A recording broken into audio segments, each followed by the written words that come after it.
What happened last time? Oh shit, it's live. What have you done?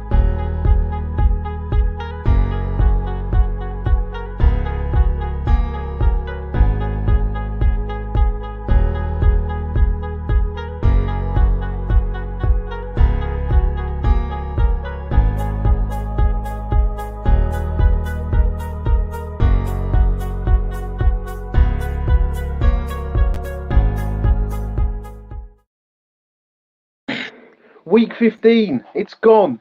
It's gone. Uniball, the rundown here at Gridiron Hub. We are live. We're going to be going over all of the fun stuff. It's been a great week for Uniball. Not just Uniball as a sport, but the memes.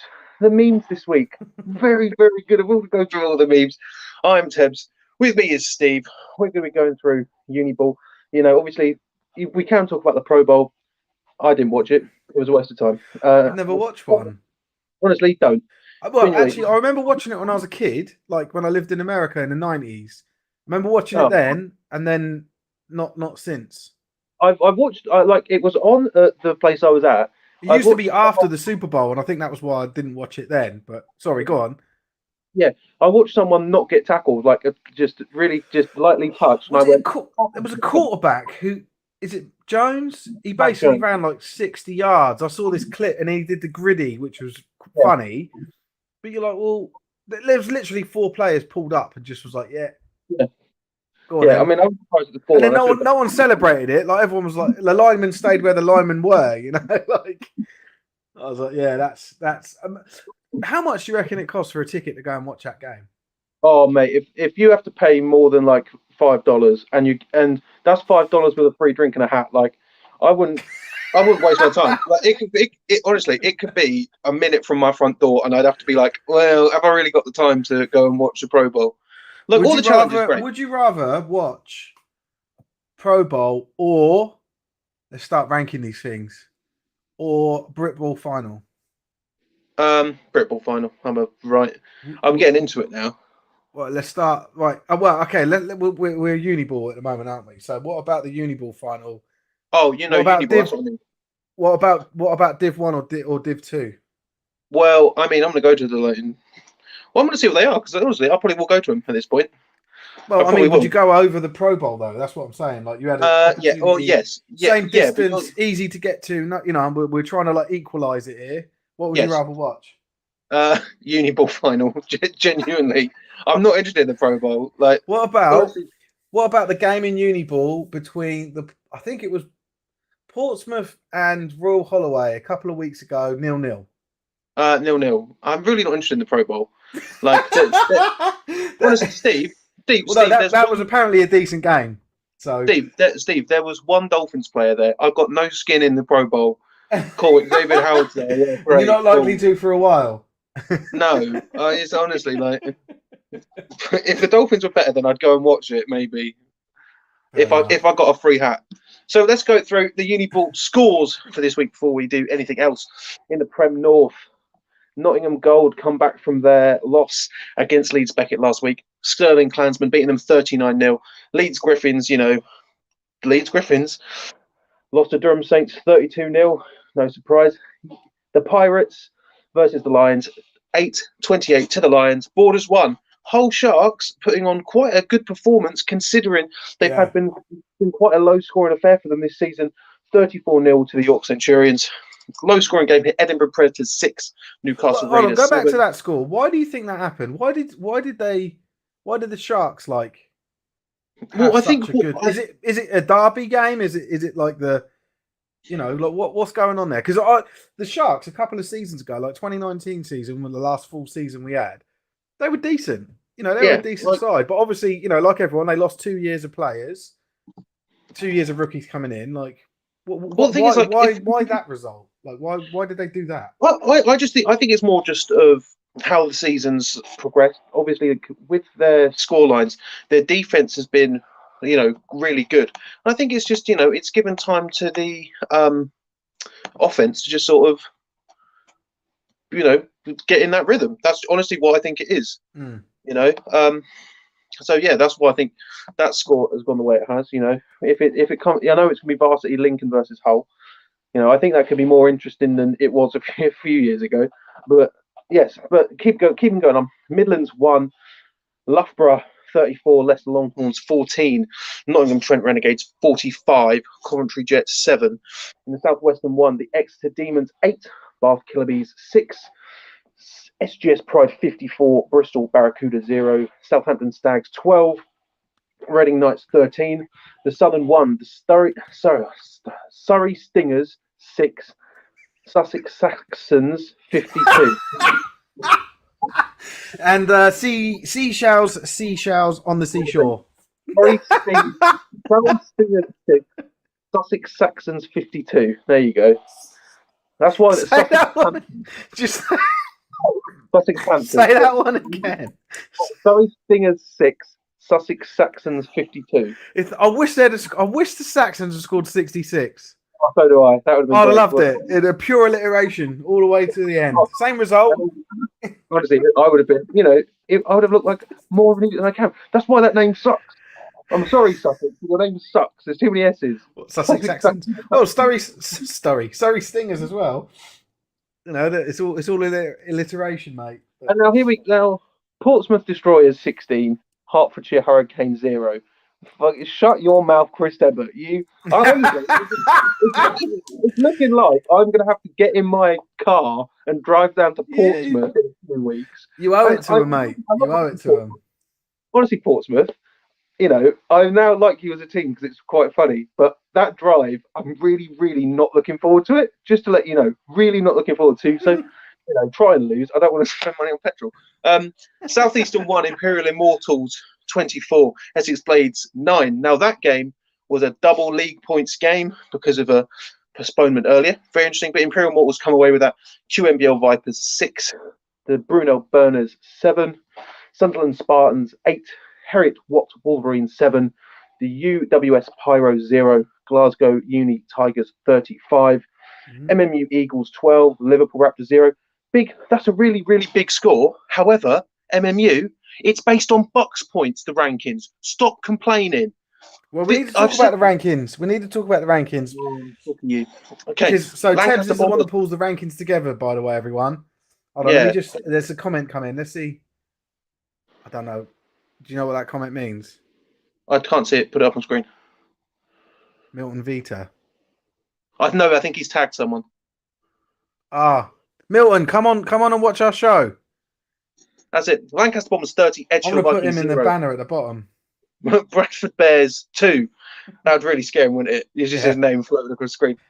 U-Clan Rams 20. Now, ladies and gentlemen, we can't say anything about it though, right? We just got to all stay quiet. Just carry on with your day. In the Midlands 2, ladies and gentlemen, your 5-1 playoff bound Lincoln Colonials. I mean, come on, 49. Let's drop the your. It's not your. It's your. Everyone's. It's not mine. Everyone's. Lincoln Colonials 49, Huddersfield Hawks 0. I'll talk about that. Of course, I went to that game, which is why I am hungover right now. How old are you, mate? You're mid-20s, right? Yeah. Mate, honestly, I don't know. My hangover. How can you be hungover at 8 p.m.? I don't know. I didn't even get massively drunk, but my hangovers just last ages. It's horrible. Like next week, Super Bowl might kill me. The Bullets 2, the Pellets 48, Bath Spa Bulldogs 0, Brighton Panthers 22, UCL Emperor 0. Now we've got the walkovers. It's looking big. Bangor Mud Dogs give a walkover to Aberystwyth. The UEL Phoenix give a walkover to the KCL Regents. UEL Phoenix have now dropped out a few weeks ago. Greenwich Mariners get a walkover victory over the Canterbury Phoenix. We've got a lovely little BAFTA report about some stuff over at Canterbury. Now the postponements. Cardiff Cobras versus the Bullets. The Manchester Tyrants versus the LJMU Fury. We know the reasons for these. So the Bullets one was Cardiff's ground was waterlogged. Bullets don't have an all-weather pitch, but that was that. What was it? What was the other one? What was the next one you read out? The Tyrants versus the Fury. I think that was waterlogged as well, though. Yeah, I think anything up north is always waterlogged, isn't it? But yeah, go on. What else was there? I think there were 4, weren't there, total games? Takes on Jaguars versus the Aberdeen Bulls, and then the one where we've got the story, we got the scoop. It's a good move. Yeah, go on. I was going to say that balls one. There's been a little bit. I don't know if you've seen in the comments of our post, but there's been a little bit of back and forth between the coaches and people involved from both sides. They're arguing, essentially. But we got top tier meme of the week: the City Wolfpack versus the Cambridge Pythons. So I'm gonna go to the BAFA report before we forget. Not too much this week. Not too much in terms of refs reviewing things in a funny manner. Not too much, but for some reason BAFA's got it wrong. Canterbury Phoenix. They put charges. It's Canterbury Phoenix. Yeah. Their head coach. He got ejected. He's not there next game. He's gone. Well, it's not just about getting ejected, is it? It's what he got ejected for. What, abusive tirades to officials? Twice. Yeah, just stop. Although I must admit, right? Get one. I've this season I've had a lot of people say stuff about refs and bad calls from refs, and also the whole, and this thing's always bothered me about Britball. The refs try to even up a game. So when one team is like just dominating it, they'll start calling them for stuff that they wouldn't normally call teams for, and like they're quite strict with that one team to try and benefit the other. And I've never liked that about Britball, but the refs have openly admitted that that's what they try and do. Like on a couple of occasions, I think we even had a ref on Gridiron Hub admitting it once, and I was like, you just ref the game, right? Like you don't like. Yeah. What are you trying to don't get involved. Impartial. Don't get involved. Just ref. You should be impartial from first whistle to last whistle. That's your job. That's all you got to do. That's it. And then we got one ejection, one player. Honestly, this week, in terms of player ejections, very limited. Yeah. I think only one number. They've already banned everyone. Yeah, that's probably true. Number 89 for the Northumbrian Mustangs. He was putting abusive players, and also said he was going to get the Edinburgh player in the parking in the car park. That's what it says on here. Did he get him? I don't care about what he said. Did he put his money where his mouth is? Because there's nothing worse than an empty threat, is there? Especially one in Britball. There's nothing worse than it. So, have you had a McDonald's, Tebbs? Yes. Talk us through that. Talk us through your McDonald's, Tebbs. You want a McDonald's? I just got a glimpse of the cup. Yeah, I'm drinking Fanta. Yeah, no, what do you have, mate? I had a double cheeseburger, fries, and a Fanta and a wrap of the day. A wrap of the day? I've not heard of that. What's that? It's just a sweet chili one. It's like $1.99. It's all right. There you go. It's not very interesting. I'm sorry. No, well, I was just you're showing the world that you're eating this sort of food. I think it is interesting. Look at the state of me. What your hangover cure is. What other hangover cures have you got? McDonald's around 8 o'clock. No. I had this at like 4. Oh, sorry. 4. No, I don't know. Like, honestly, truth be told, paracetamol and Lucozade and sleep. There you go. Oh, we got one from Russ. Russ, I'm going to come back to this, just because I want to talk about the playoffs exclusively in a certain part. So I do know the answer about the walkovers. It is very interesting. I'm well up on this stuff because I had to be a couple of years ago. So in 2019, right, that was when double coverage stopped covering, right? Like they just didn't start, and it was the beginning of Uniball season. So we sort of like stepped into the vacant spot, and I had to really get close to Uniball because I was doing more. I don't have time now, but I was doing more like articles and actual write-ups each week. So I had to learn the Uniball structure and everything rather than just doing scores. And then when it came to playoffs, oh my god, like I had to learn that stuff. And yeah, it's all pretty much the same. There's a couple of little mild differences, but I've got a fairly good knowledge of it, and I'm in good contact with Neil, who's I think he's like the fixtures commissioner or whatever. But I'll email him, and he always emails me back, and he just confirmed like the last bit that I needed for today. So I'm gonna literally like 20 minutes before we went live. So I do want to talk about like the structuring and also we can take a look at like the leagues and sort of compare them. and see like who's in for a shout. But one thing that I said to you before we started it, Tebbs, it's still very, very early doors, but we will get into that. We will. Tony popped up and said, "Iron Brew's the best hangover cure." I might try that actually. God, I've not had an Iron Brew in a hot minute. Hot minute. My missus has got a problem with any soft drinks now apart from Coca-Cola because they all got nerfed with their sugar, didn't they? So she's like, "Oh no, it doesn't taste the same. It doesn't taste the same." I specifically remember Iron Brew like definitely had a big one about changing their flavour. Yeah. Sorry, Steve. That's all right, Russ. It's forgivable. So we're going to go into, my week of Britball. I went to 2 games this week. I went to Warwick Wolves versus Loughborough, and I went to Colonials versus Huddersfield. So Warwick versus Loughborough. That was a fairy tale, wasn't it? Like it was a very, very interesting game. Like Warwick, I'm sure even Loughborough would say Warwick dominated the first half. It was football like I've not seen. There are lots of low snaps from Loughborough, but then just listening to the players on the sideline for Warwick, their mentality was good at half time. They were like, it's 0-0. We'll consider it 0-0 until the end of the game. Loughborough came back, and it was just that extra point, that sealed it for Loughborough. 13-12 to Loughborough. Loughborough are still undefeated. Top of Midlands won. So it was, literally one extra point. So there were 4 pat attempts and one was successful, and that's what won the game. Yeah. Jesus. Just very quickly and quite importantly, Russ has jumped in with his hangover cure. Guys, keep them coming. If you've got hangover cures, let's keep them going. Especially for Monday morning. We'll do a podcast series where we try them all out. Oh, no. Honestly, I can't comprehend.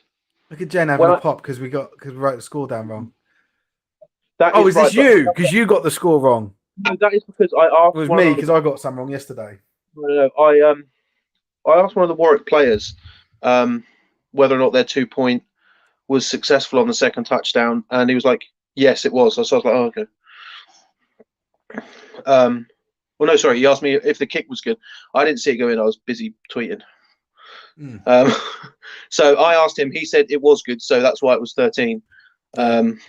But what was more? And I wish I followed it up. The game had to there was not the 2-minute warning had been called.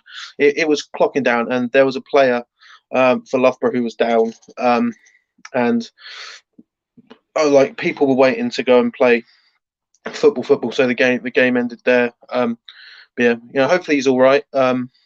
All that good stuff. Quite a bad injury towards the end then. I can't remember if he was getting put on a stretcher. I can't remember, but I know that it was towards the end of a game, which is never nice. So I hope that Loughborough player is good. But again, very interesting, very, very interesting to go and watch that. And I really do hope that I can go and watch some more games. Honestly, guys, if there are any midweek games going on, please tell me. I will make my best effort. Honestly, I'm very, very annoyed that Glasgow versus Edinburgh is the same day as a Super Bowl, because I simply wouldn't be able to clock the hours in and get back where I need to be to watch the Super Bowl. Oh, no. But honestly, just give us a bit of an update on him. So he's out for the remainder of the season, which is really sad. That is so. That is Jen, and really, that's really sad to hear. But thanks for letting us know. Thank you, mate. I'm tempted to ask Napier and Glasgow: is there any chance at all that game could be streamed? What a game that's going to be! Well, there's another big game. NTU and the other. There's 2 teams in that league. I'm sorry, it's evaded me, but there's basically 2 teams playing each other in that league at the top. That'll be a Loughborough. Loughborough's at the top. I'm looking at it now. I think it's Loughborough. Yeah. That'll be a really good game. And I think that's this weekend actually. There's a lot of games this weekend. It is a real shame that I've got to be places because I would love to go and what I really love the game day experience of the Super Bowl. You go, you play a game, you have your shower, and then it's straight there. No sleep, no nothing. A full day. Yeah, see, the adult football doesn't offer that. You don't we're out of season, or it's Yeah, pre-season at the moment. So honestly, like just doing a full day of football. Like I love it. But again, more honestly, like on a Wednesday night game, very very refreshing. Freezing cold, but I'd love more. It's a shame because I also wanted to go down to watch. I think it's Oxford Brooks versus Oxford this Saturday, but unfortunately I can't. But that would have been good. Rob Smith, you little. We'll get into it. Your mate. He's not my mate, not anymore. And then obviously yesterday, Lincoln Colonials versus Huddersfield. All props to Huddersfield. They kept fighting to the end. 49-0. It was very. How can you reconcile saying, because you said something along those lines to me? It was like they were did. Decent or whatever. I think 49-0 isn't decent. Like you're just being. Are you just like I just mean getting caught up in the moment? Like, I just mean in terms of everyone came out and they really tried. Like they did. What do you want me to say? Did Huddersfield give up? No, they got smacked. They got spanked 49-0. I wouldn't. Yeah, but they tried hard. What positives do they take from that? So, from what I was talking, they hadn't played the game in 14 weeks. Like this was their first game in 14 weeks. Like. They had a side of 19, and they still came and they still put in effort. Like that's a positive in my book.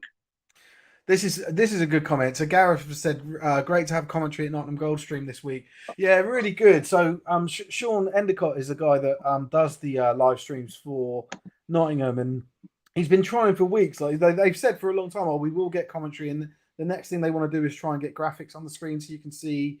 A score, maybe not the clock, because that's really difficult to do with syncing it to the game. But yeah, definitely it was great that, and it wasn't just Sean. He was joined by a couple. It was all Americans, wasn't it? So there was 3 Americans that knew about British football and British culture talking about it. So it was quite an interesting. It was really good. It was. Do you know what? Like, because I like to listen. I really do like to listen to the commentators. Whenever I'm watching American football, I think I don't really care as much when I watch other sports, but in American football I do. And it was actually really interesting hearing like the stuff they pick up on and, like even what they called things. I thought it was really good. So yeah, good point there. And yeah, it's only going to get better for those guys. And Nottingham really stood out this season for me for doing that, for getting those live streams. You've also got UE that have used Cheersmate, the production company, to do them. You get Derby do some as well, but they're sort of hit and miss from what I can tell. But yeah, it's good. We just want to see more and more of it. I think everyone that follows the game would like to see more of it. But it's great. It's great seeing we've got a few sort of leaders in it, I suppose. Leaders of the pack that are sort of starting it, going with it. I would probably say that UE's is probably the best quality, but then that's because they've got a production company doing it, so they get like instant replays and all that sort of stuff with it. But good point, Gareth. Here we go. So a load of players at the Hawks will also be thrown into new positions due to lack of players and wanted to complete the game, but majority of the team enjoyed it, and props to Lincoln for being a good bunch throughout the game and post game. Fair enough. I don't know what to tell you. I've got nothing but respect for Huddersfield. Yeah. No, yeah. Just like I said, like when I read your comment, it was like you messaged me and you said something like, "Oh, Huddersfield did really well." I was like, the scoreline doesn't tell me that. Like I didn't. But I suppose scorelines don't tell you effort, do they? But you just when you look at that, you think that was a rough day for that team. That was that must have been a tough time. Like you said, 16 players as well, but. But that's it. Like Daniel's come on and sort of give us a bit of a. But you look at Huddersfield's schedule like that. Their game against Lincoln was the second game they've played. But is this because of what? Postponements, COVID, I believe scheduling? Because we've only got 3 more weeks left in the season, right? 3 more. That's weekends. It. Like, will Huddersfield Kiel be played again? I don't know. I think that game's interesting. But like their first game was Staffordshire. That was the first 50 of the season, or over 50. It was like 60-12. Obviously, like they had the walkover victory that they had to give to the Green, and then obviously Chester Legion dropping out. So like they've got when it's their Yeah. DMU game. God, yeah, I forgot about that. Like their DMU games on the 20th. So I think that's bad in terms of like those players have paid for a full season, and they get half their season pretty much. I think that's obviously like they can't control it from the moment that people start or people do their agreements, but it's one of those ones. But yeah, honestly, I genuinely love watching Uniball. I love it. I want more. I wish that I could be in 20 different places at once. I really, really do. But I'm not a superhero. So yeah, I try to get to the games that are closer to me, like Reading. Reading's probably the closest, and then Royal Holloway, Surrey, Stingers, Brunel. I'm right in the middle of all of those. Oh yeah, yeah. Brunel. What? Brunel's not a particularly bad shout. I mean, they've had some very, very interesting games. I think it'd be if I was obviously in the heart of London, it'd be a lot easier to go to a thing. Now, well, as long as the pitch is marked properly. Yes. Should we get into that? Should we? Yeah, if you want, I'm trying to see if there's any other games that stick out for me. There was a couple of 1-point games. So QMBL 6, Brunel 7, Sunderland 8, Heriot Watt 7. So that sort of, I don't know, that sort of stuck out for me. Exeter Demons won by 2 points against Bath Killabees. Edinburgh Predators won by 1 point, 6 to. Oh no, sorry, I got that wrong. I need to change that. It's 14 that the Raiders scored. I just haven't updated the Facebook post. But yeah, there was quite a few quite close games. Obviously, the what was the other game that we were talking about earlier? Oh, Liverpool, Manchester Metropolitan. No, it was the game that you saw. Warwick Loughborough as well. Yes, Warwick Loughborough. What about Liverpool Manchester Metropolitan then? 12-0. Yeah, but that is, I believe, Liverpool's first loss of the season. Well, I've just got another team that I'll watch because I don't know if you guys know, I'm from Portsmouth, right? And the ground they play on, I think they play at Furs Lane now, and that's where I used to play rugby. There's a pub around the corner called the Old Oyster House, which was our clubhouse. So my paper round when I was a kid was around all those schools down Longshore Road, and well, you guys won't know this, but I know that area really well. I grew up very close to it, so I'm actually a big Portsmouth fan. Realistically, you're not. You fucking hate them. I don't hate them. I've got to go down. Honestly, I think Nathaniel's right because, they've got 2 games left, both against Surrey. It very well could be that Portsmouth have a playoff game and I have to get in the car. I love it. Well, I'll join you. Well, the only thing that's preventing me from joining you, my missus is due to have a baby between now and the 20th, so we'll see how that goes. But I'll bring 2 of my kids. You can take one of them. I'll take the other, and then Bex will have the baby. 2 hours and 21 minutes from my front door. Jaden's asked if we can tag change the tagline. No, we can't. I don't know what you're talking about. We were supposed to not talk about it, Jaden. Come on, mate. Play the game. So anyway, back to MMU 12-0. What stands out? So that's Liverpool Raptors' first loss of the season. Right. So they were. Are we getting into your power rankings now? Yeah, I mean, I wasn't.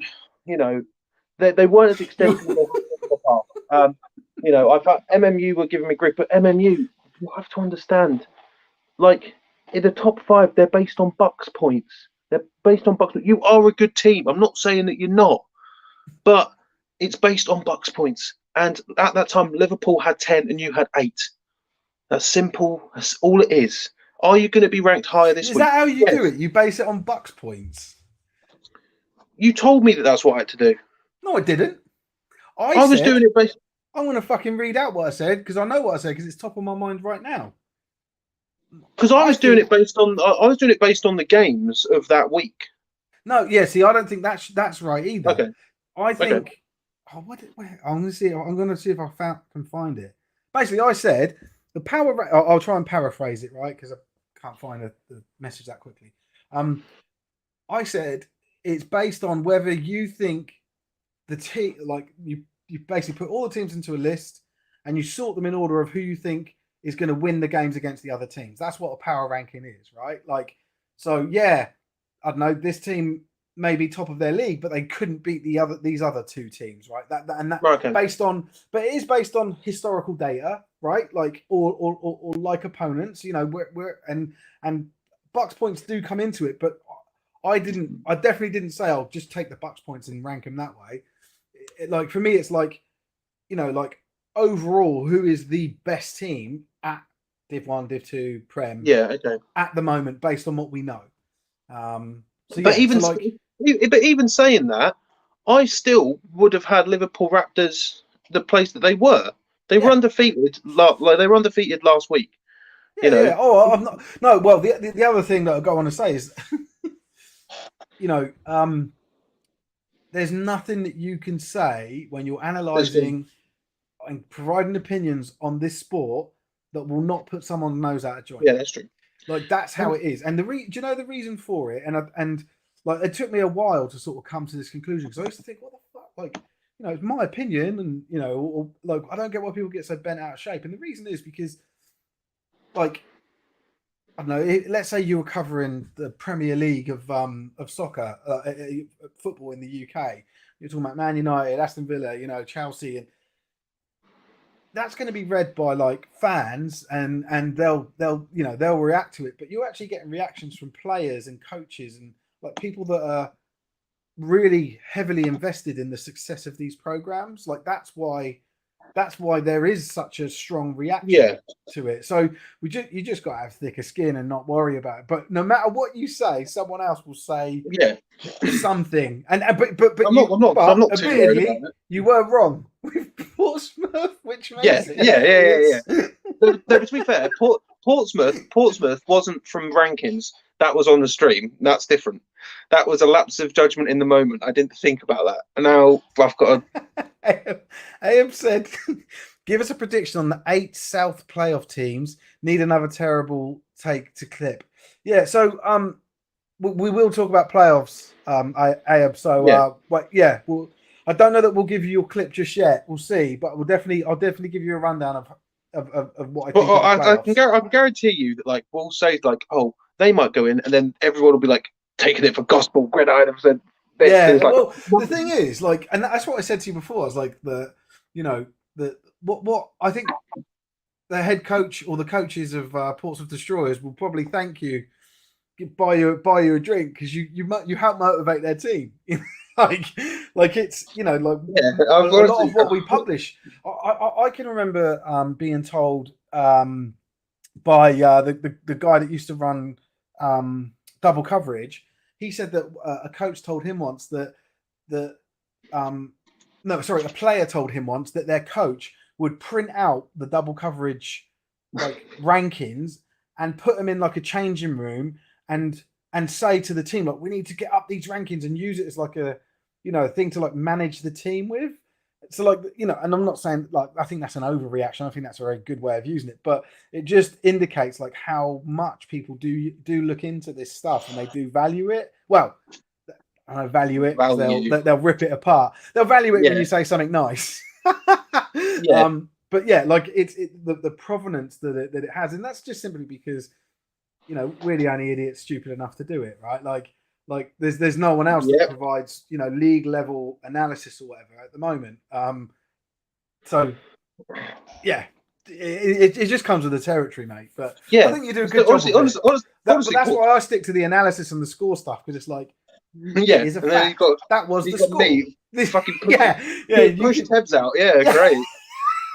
Oh, you're the master. You're the journalist masters person. What? Do you mean this? Yeah. Do you mean this? You see this? This means I can rank your squad. All right. This is what this means. All right. Oh, brilliant. I would love it if you guys get any in some game clips and have a play of. Yeah, that's a tough. Yeah, Russ. I mean, we'd love it as well. It's honestly, we would. I would. the I like. There are well, some teams that they put out like a team list before, and it's interesting to go over those. And then there's obviously some. Well, it's like when people tweet and they actually include like he's talking the about players' footage. names What are and you numbers. talking about? No, but I'm just talking about like in terms of having like a better understanding of the games. In terms of having like if we can't get What? clips of the week because that's What, particularly like knowing who the people are and who have scored touchdowns to be like, okay, yeah, like this person numbers might. of squads. We don't even have that, do we? Like, or it's hit and miss, isn't it? But that let's call it as it is. That's not a Uniball specific thing. That's across the entire sport, right? Yeah.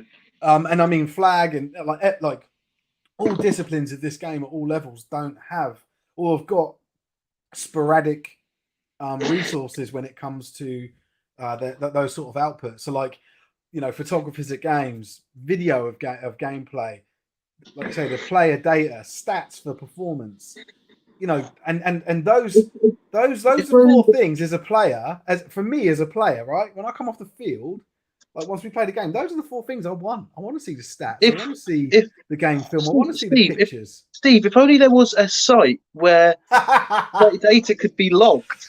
Well, and people could look at the data after games if they were to give it to whoever may or may not have that website. Yeah, well, as you know, that's what we're working on to be able to provide that sort of centralized location. But and our database is awesome because I work for a database company, so I made sure that was like, if nothing else, the data's good. But yeah, so but Russ's point here. So yeah, the Brings did a clip of the week, but it was baked into their show, and then I would sort of post that clip with an award, really for stuff like that, and for a lot of different things that we could do. Whenever we're reliant on an external force, so a team essentially providing us with input, whether that be content, someone to interview, a quote, let's say video footage, film. It essentially will fall down. Like it runs out of gas very quickly. So people will, or you do get one or two teams that do continue to do it, but then they don't play every week, right? So it's hard to be consistent with that stuff. So we try to stick to stuff that we know we can confidently be consistent with at the moment. But yeah, if someone sends us a clip that's like amazing, or funny or whatever, then you do see us post one-off clips. And yeah, I'd love to do a show like that where we do, or just no, it doesn't have to be a show, does it? But just like a segment where we do look at the, provide our commentary on clips and feedback. I'd love to do. It's just not feasible at the moment. What's this? Thoughts on Div 1 playoffs? So we will go through all the playoffs, Charlie. Yeah, understandable. It's hit and miss. Yeah, I think we're with you, mate. So anyway, I think go on, Tebbs. Before we get into our very early playoff sort of view, City Wolfpack and Cambridge Pythons. So I'm going to open up my messages about this because I've got messages. So I'm going to give you this sort of overview here. Let Tebbett tell you a tale. Here we go. It's more of that alliteration for you, mate. Yeah, but I can actually pronounce that one. So City's home field is only 37 yards wide. The officials want it widened, and now City are frantically trying to source some paint to alter the field dimensions. Then, later on, a City player has now returned from the local branch. Yeah, but later on, is there timestamps on this stuff? Can you give us like a timeline of how long? Not on the one that I've got. Right. Okay. If you can comment on. A City player has now returned from the local branch of Screwfix with several cans of spray paint. For context, the width should have been 53 yards. I learned from another forum, and even to my untrained eye, it was painfully obviously not wide enough. The game should have kicked off at 1, and despite City's best efforts, the pitch was still not considered fit to play at 2:30. Sorry, was it 37 yards that was, and it should have been 53?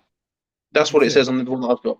Okay, Oh and then the game that's was quite a called big off. difference. Then Yeah, you can like what I'm saying here is you can understand what the ref's saying. Like yeah, that's yeah, unsafe or that's going to be stupid. Like you're running down a single yeah. channel here.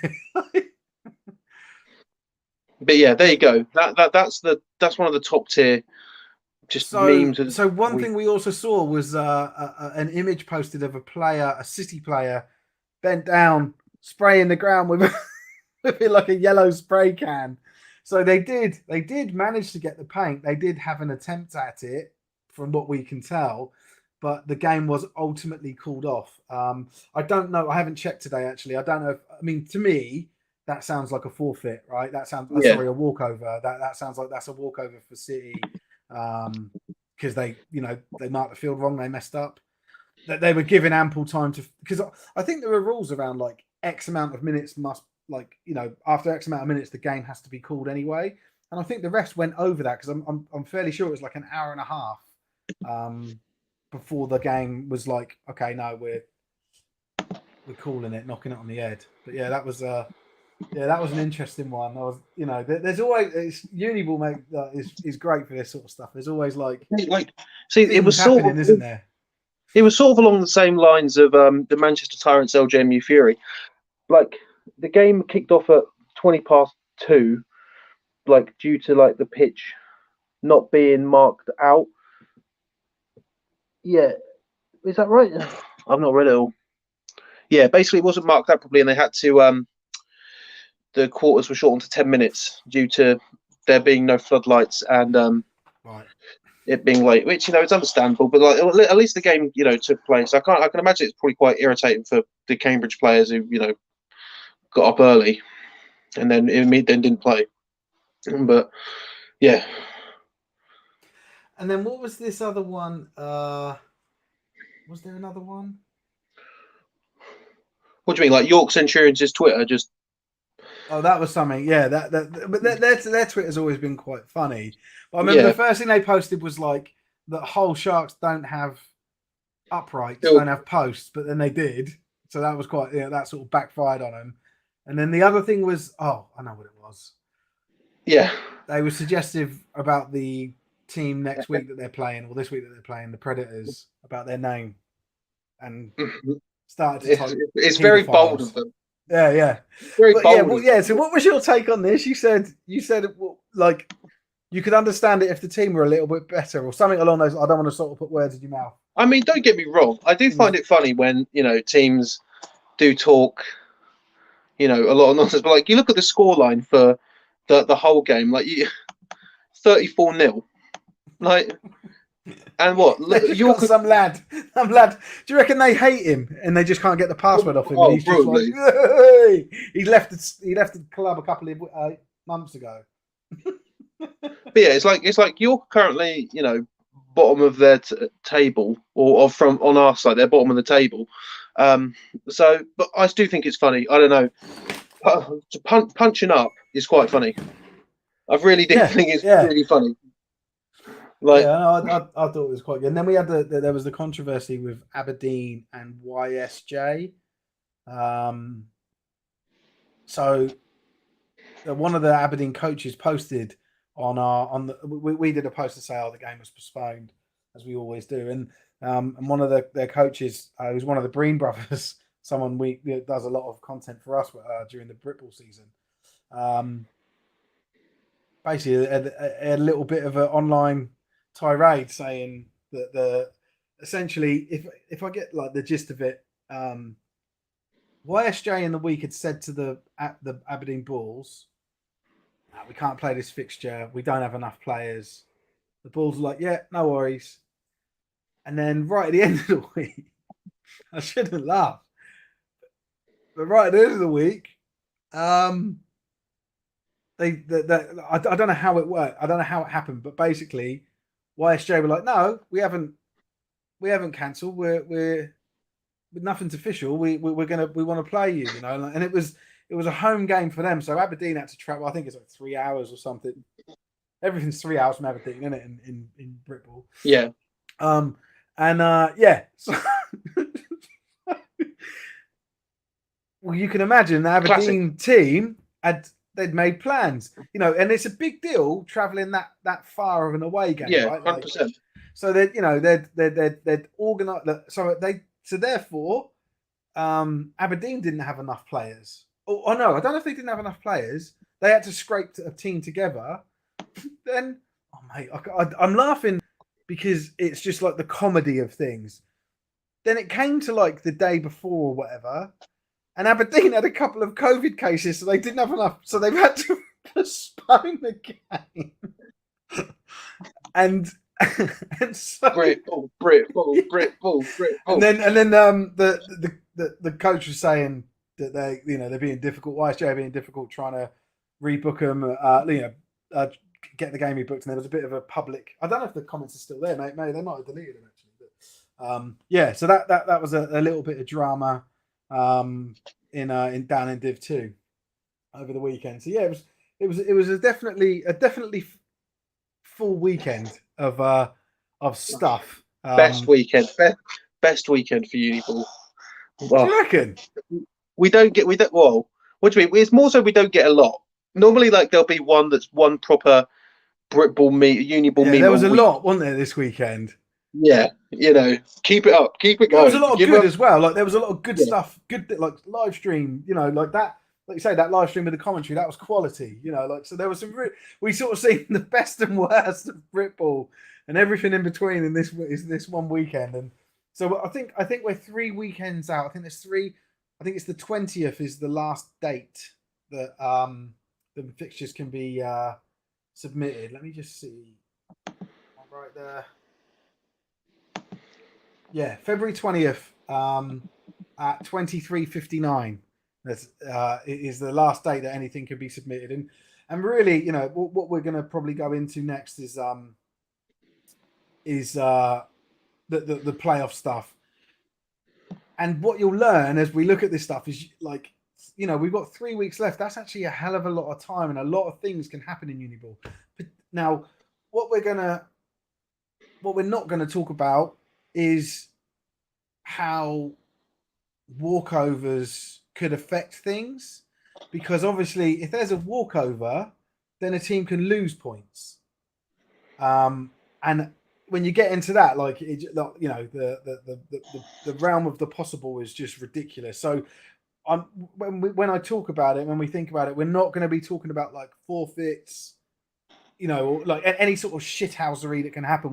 We're going to go ahead with this fixture is going to be played, and this is what we think, and this is how we think it's going to play out. Because otherwise, we'd just be here for ages. Russell said, "Could they have controlled scrimmages instead?" Yeah, don't get me started with controlled scrimmages. It pisses me right off. That still, I think that'll annoy me in 10 years' time. The timelines are a bit off, but not far off, or not fair off. Trying to. Oh, okay. I think this guy's talking about the replay of the YSJ game, I think. So yeah, and that's what you'll see now, right? So between now and the 20th, so you got 13 days. How is that? No, there's 3 weekends left, isn't there? I believe so. Now? I believe it's 3. I believe it's. Well, no. What do you mean? If Bucks is saying, there might be some of the games that might be up there might be games that have been postponed and then they've put an extra. That's 2 week weekends. On. That's the 20th. The 20th is not this Sunday, next Sunday. But yeah, so you can see some midweek games pop up as well. Maybe that's what I've seen in the schedule, because I was looking through it today. Because I always try and like align our database with Bucks's, because Bucks will like add bits in and move stuff around. As in like, because so that's another thing to sort of go into, right? There are games that can be voided and games that can be forfeited, and there's a difference between the two. A voided game is just like it disappears off the books. Nothing. It's just gone. No one's penalised. No one gets an advantage. It's a voided game. There's nothing there. A walkover, as everyone knows, now it used to be a 1-0 walkover, but it's not actually. It's just called a walkover now. It's just a win and points. So they don't actually get points for anymore. That 1.4 anymore. It's just win this team. You get 2 points as a win, and then the team that lost gets a deduction of 2 points. And I was actually looking into the regulations. I might do a post about this later, but there's also penalties for like multiple. Like I think if you have 2 forfeits, you actually automatically relegated. I don't know if you knew that, but that's actually in the rules. And then there's actually financial penalties as well, like I think it's up to 750 quid. Your uni can be fined for not partaking in fixtures and stuff. So I'd never heard of any of that prior to me reading it in the regulations. So I don't. Yeah, so talking about the way that walkovers can impact the playoffs just is a bit of a headache. And there are a number of games that are just pending. So they haven't been rescheduled. They haven't been marked as walkovers. They haven't been marked as voids. They're just on Bucks play as a game in the past that doesn't have a score. So that makes things even more difficult because you don't know. Like, so with less than 2 weeks left to play the entire season, it's funny, right? The 20th is actually the date that my missus will be induced if she hasn't had a baby yet. So the 20th is a great day. Well, yeah, I can't wait to do the show by myself. I'll be here on the 21st as a little newborn. But yeah, so between now and then, you know, if teams have got more than 2 games to play, then they're going to have to try and find a midweek game. Even if they've got more than 2 games to play, can they? You know, are the pitches available? If they're available, are they going to be waterlogged? You know, like there's so many variables. There's technically, I mean, we've seen games played on Wednesdays, Fridays, Saturdays, and Sundays this season, right? Those have been the 4 days. So you know, there's if you wanted to look at it, there's 8 game days available, but you know that people aren't going to play back to back, and people won't like playing multiple games in 1 week. But that's sort of what we're faced with, and that's why the Imperial Essex game was they call it a double header. I don't like the term double header. That's 2 games. Like, two games, like your under 19s and then your seniors playing or whatever. But yeah, I just called it double points. So yeah, what team has played the least games? I think it is it's either SGS Pride or UE Bullets. It's one of the teams that have done quite well, and they I think it's UE Bullets. I think they've only played 5 games or 4 games because everyone is like postponed or. Well, it's like, what's it? Huddersfield's got. This was like the game they played against Lincoln was their second game they've played. Oh yeah, Huddersfield. Yeah, well, that's the thing. Played because that obviously I'm not taking into account walkovers there. So yeah, that's an interesting. I don't know the answer, Tony, but we can have a look. Anyway, right. So with that in mind, I had a look today at the playoff. So I don't know if you guys have seen it, but we posted a is it 2 or 3 weeks from the 20th for the first playoff game? The first playoff game is the 27th, so it's 1 week. The quarterfinals. Let me get this webpage up because it's got so much stuff on it. I pulled it together today.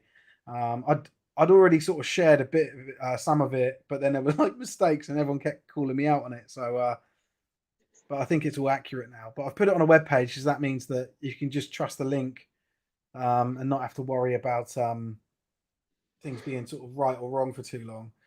I wonder what happens if we do that. Is that better? It's a little bit better, isn't it? That looks good, yeah. Tebbs.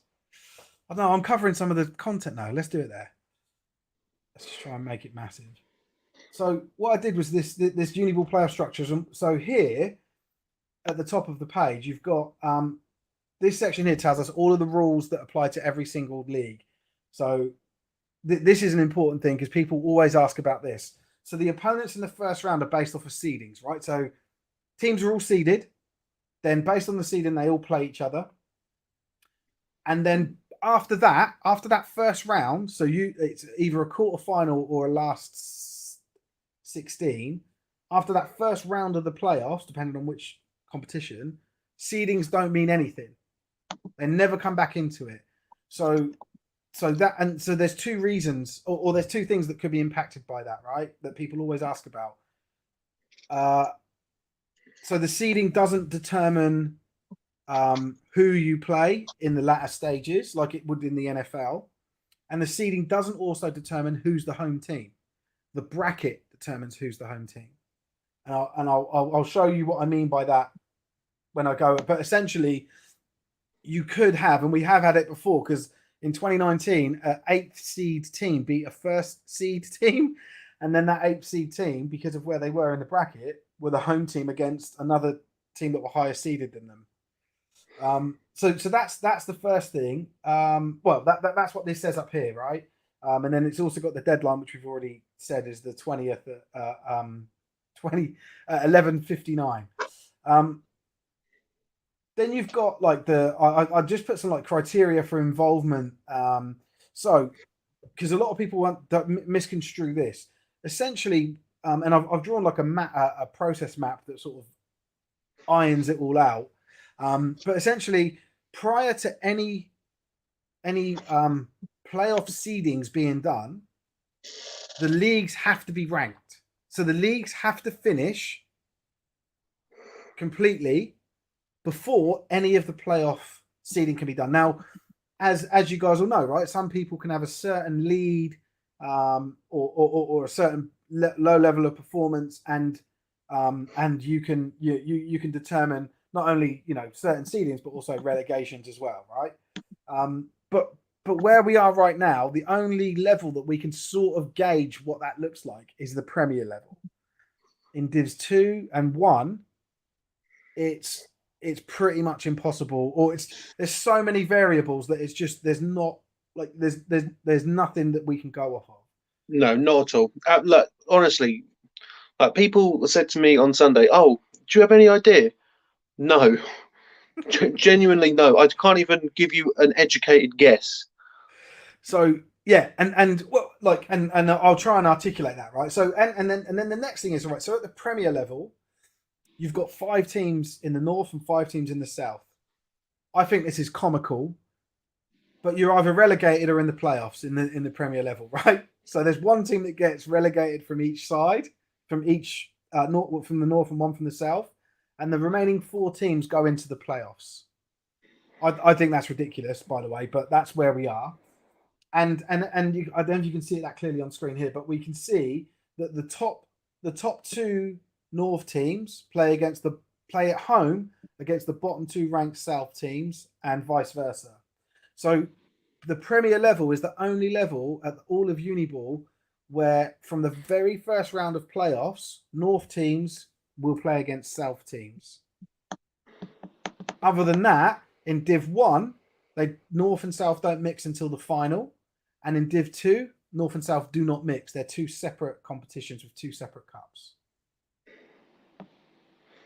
Cool. Is everyone still with me? Have our numbers just like dropped off a cliff? I just thought it'd be handy to try and explain this. And by the way, if something doesn't make sense, then just ask me. But I'm going to try and go through all of this logic stuff that we've got. You can see on here we've also put. So actually, let me start with the criteria. So who gets in? So when you look at the Premier level, it's quite straightforward because there's only 2 leagues that are playing against each other in a playoff. In Div 1 and Div 2, both Div 2s, there are 3 leagues, right? So you've got to figure out, okay, how do we figure out the best 3 teams?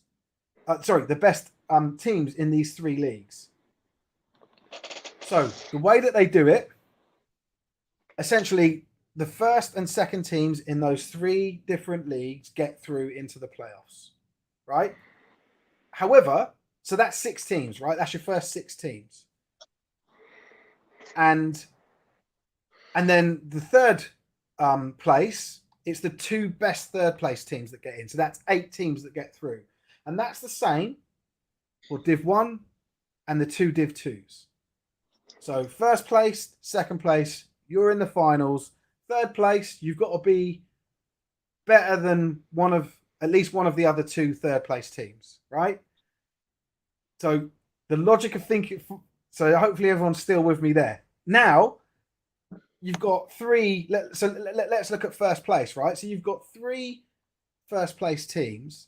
They will take seeds 1, 2, and 3. Then you've got to figure out, okay, how do we figure out which of these first place teams who've played in separate leagues, who've never played the same teams, they should have played the same number of games. How do we figure that out? So the logic for this essentially is those three teams get compared against each other. And I'll go through the logic because I've built you refilling up your drink there. Yeah, man. I built a flow chart that helps you understand how that works and the logic behind it, right? Because it like just reading reading through the regulations, that it is really difficult to understand, and hopefully this image helps. But essentially, that's what happens. So if you're first, it doesn't mean you get the 1 seed. It means you've got a 1, 2, or a 3 seed, and you are compared against the other first teams. So right now, let's say there's a team that have won the championship in Div 1 or Div 2, and there's a couple. There's Newcastle, there's Bournemouth. They are guaranteed winners, right? So they are number one. They are number one, but that doesn't mean they're the number 1 seed. They could be the 2 or the 3 because it depends against the other 2 teams that came first. So that's like the first thing. Oh, and Pride as well. They're a team that have come. Pride, yeah. They're probably going to go seed 1. And actually, if I looked at the maths of it, I stopped looking at the maths because I was like, there's too many variables here. But probably Pride is the only one that's probably locked in at seed number 1. So this is the same for, and what I'm talking about here is the same for Div 1, Div 2 North, and Div 2 South. Now in the Div 1 final, so if your team or if a team gets to the Div 1 final, which is where the North and the South finally meet, both of those teams get promoted to the Premier League. Doesn't matter on the outcome of the game. The outcome of the game just determines who wins the national trophy or the championship, right? But if you're a finalist, you have secured promotion to the Premiership for the next year. In this is where it gets a bit weird. In Div 2, because there are 6 divisions feeding into 3 divisions, it's almost impossible to figure out who gets promoted and who doesn't. So what they've done is, at the top level, you get automatically promoted. So if you come first in any Div 2 league, you are automatically promoted and you still get to go into the playoffs. The playoffs is just for, I suppose the playoffs isn't for nothing because it's a competition, but it's automatic promotion out of Div 2. So that's all of that information sort of explained, right? Hopefully everyone's still with me. This thing here, and I don't even know how it looks. Actually, I'm going to go to Lucid Chart and get it up there because it looks a little bit grainy there for some reason. No, it does. I made it in Lucid Chart, so I've got it up and I'm trying to wrap my feeble mind around it.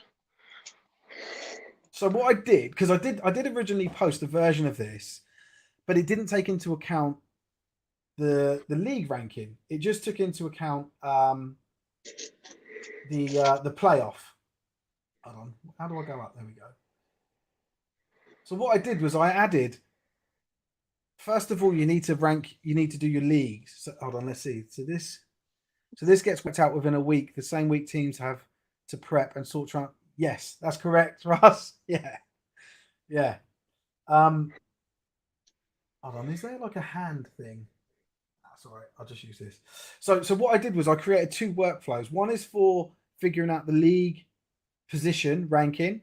So where do they finish? So essentially the league, how does the league end? Because obviously that defines who was first, who was second, who was third. You can't do anything until those 3 are locked in place, right? So, and then you can go into the playoff scene. So I created 2 start points because people were asking me questions that sort of like cross the streams. And I was like, right, let me just lay this all out. So let's start with the league ranking positions. And I think most people know this stuff, but actually there was something I learned new within it, which was to do with walkovers. So we start. The first thing you do is use league points to define the final league position. Yep. So easy. How many league points did you get we'll rank you 1 to 6, for example. Are there any teams that are tied on league points? So you rank everyone. If there's no one that's ranked on league points, you're done. You've done your rankings. You've ranked your league. That's how your league ends. Everyone happy with that? If it's not, if there are teams that are tied, so 2 teams have got 10 points, 2 teams have got 5 points, whatever it is, then this is unbelievable. I didn't know this, right? You use the number of walkovers conceded to rank the teams. So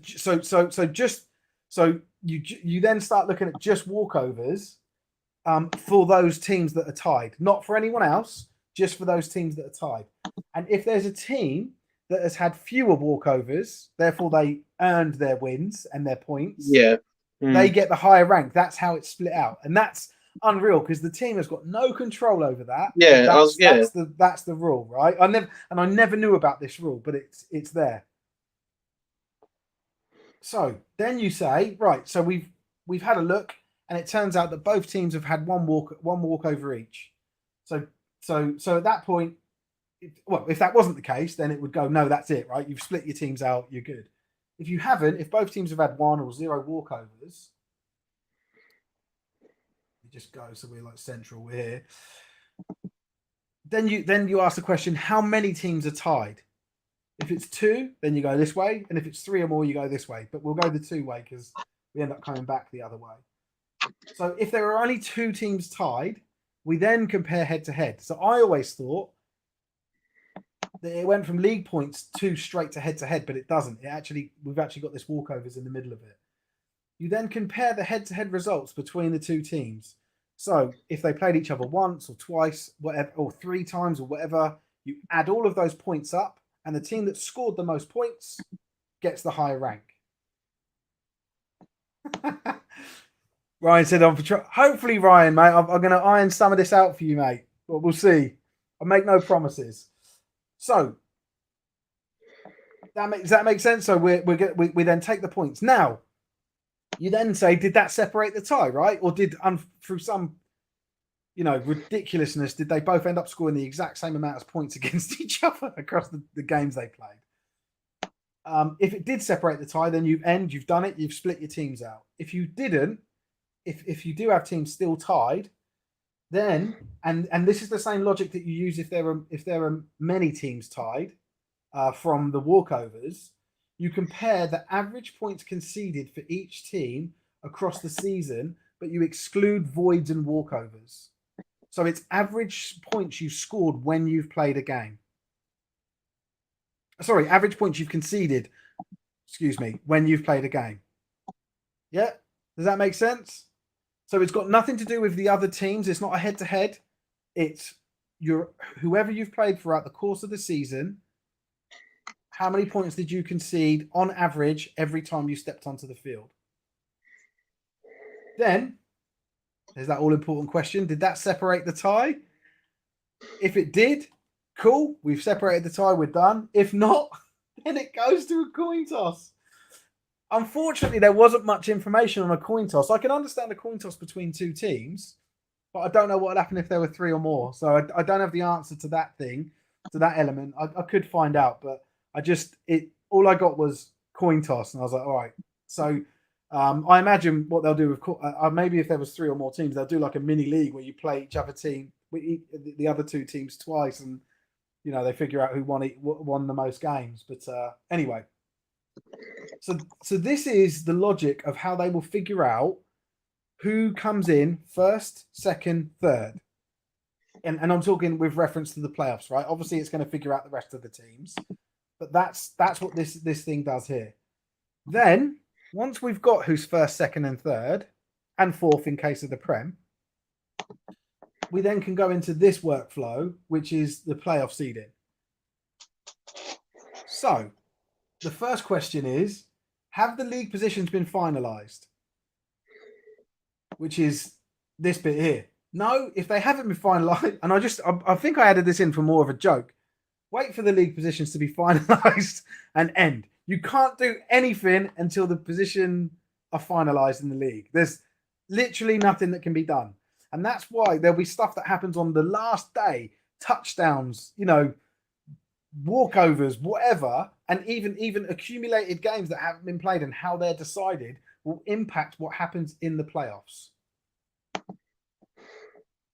Friday night lights secret meeting with head coaches and league officials. Yeah.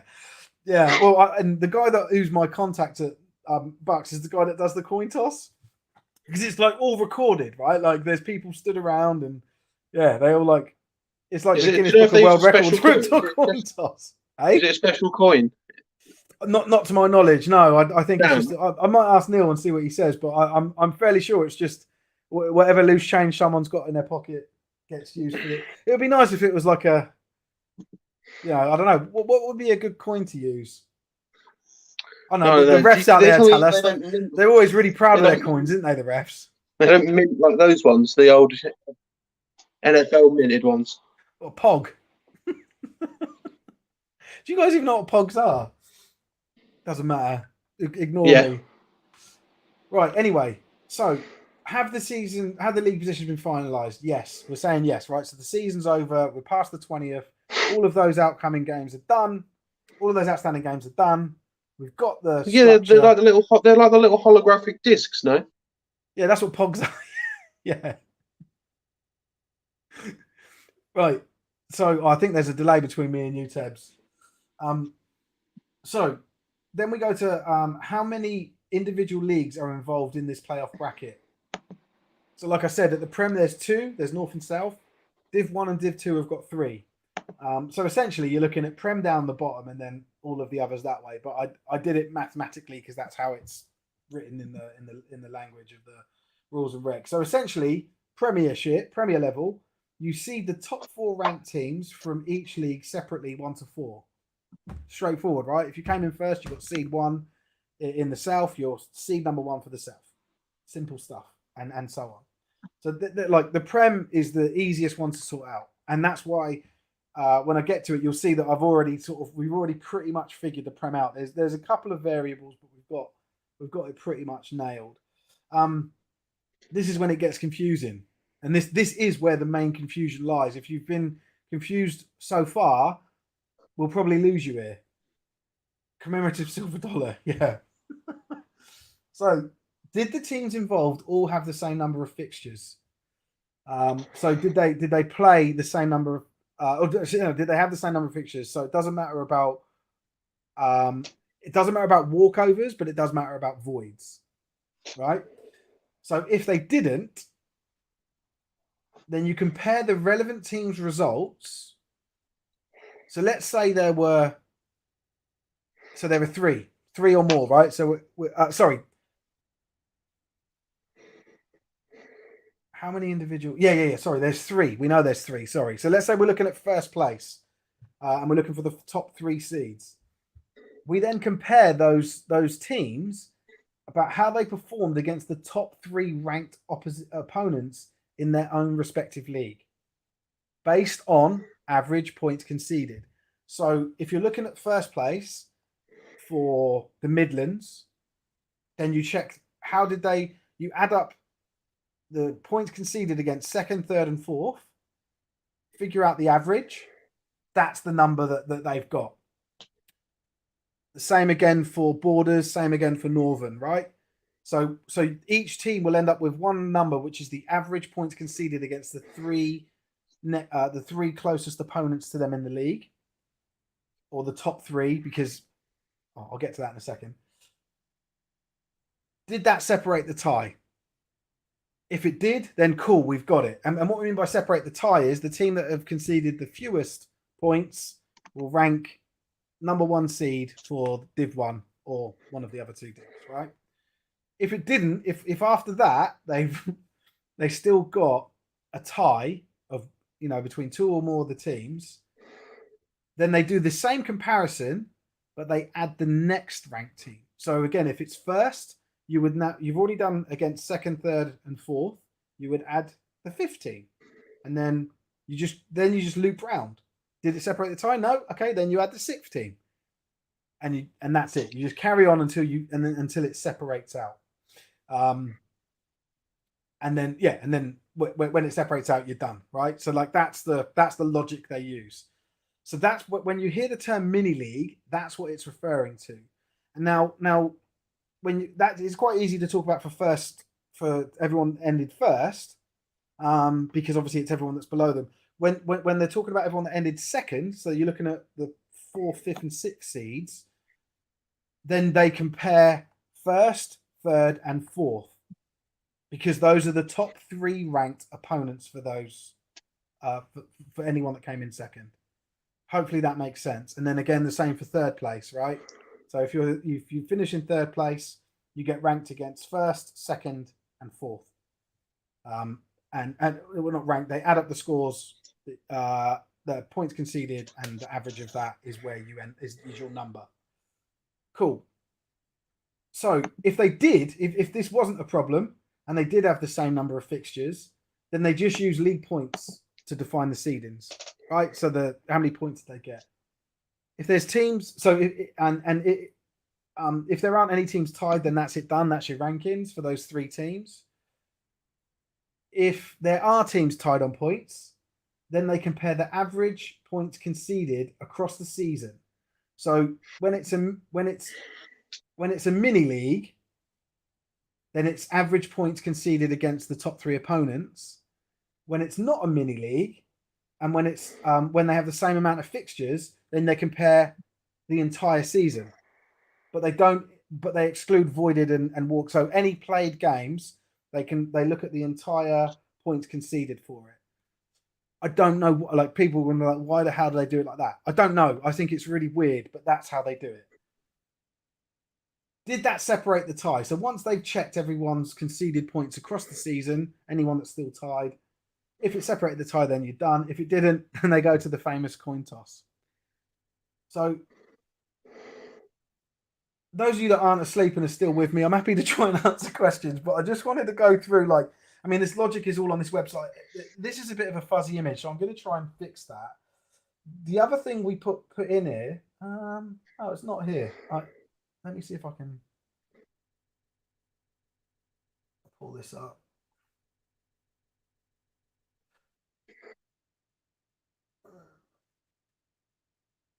So this is just a quick overview of the teams this year that are going, who goes into what. So Borders 2 goes into Borders 1. Sorry, that doesn't show the Div 1, Div 2 and Prem. And you can see here, so if you finish 1st or 2nd, then you're in the playoffs. If you're in 3rd, then you've got a potential playoff position. Obviously, if you're the worst 3rd team, then you're not in. If you're in 4th, you just remain in that league for next year. And if you're in 5th, then you're relegated. The only difference is in Southwestern, where they have got 6 teams because of SGS Pride being added to them this year. And I've had this confirmed by Bucks. There will be 2 teams relegated from Southwestern this year, which makes it quite interesting because you pretty much know that the team that are going to win Southwestern and win South 1 playoffs is SGS Pride. I can't see anyone else beating them, right? So yeah, there's going to be 2 teams that drop down. Then at the bottom here, you can see only the top teams in Div 2 across all 6 divisions get promoted up to Div 1. Everyone in 2nd position, anyone else that finishes 2nd gets into the cup. And 3rd place potentially in the cup again. If you're the worst 3rd place, then you don't get through. And then at the top, we've already said, I just think this is ridiculous, but 1st to 4th gets in the playoffs, and 5th gets relegated. So that's and I thought I had this on the webpage, but I it's not there, so I'll have to get it uploaded. But all of that information I'm going to keep on this webpage and keep for you guys to look at. And then as you go down, what we've started to do is fill the brackets. Well, I haven't filled the brackets in for Div 2 and Div 1 because hopefully by my explanation, you guys can understand now that there's so much that can fucking happen with those points differences and games being forfeited and games being voided and that can, well, even if all the games got played, it's still, there's so much that can change. If you look at the points of the leagues at the moment, there's actually a team that are bottom of their, I think it's the Surrey Stingers, they're bottom of their division and they could finish 2nd in the next 2 weeks. So yeah, so as this stuff starts to play out a bit, I'll start filling it in. But the one that I have done is the Premiership, and what I've done here is I've put this red box around it because it's not final yet, but I've put this. The seeding's not yet clinched, but it's highly probable, and that's based on the result, based on the games that are left, right? So the two teams that have clinched position so far, Nottingham Gold in the north as the top seed, and Stirling Klansmen in the north as the fourth seed. In the north, Durham and Leeds could swap positions, but it's highly unlikely. Keaton saying Surrey can't finish second. Yeah, I'll show you it in a second. They can. I looked at it earlier.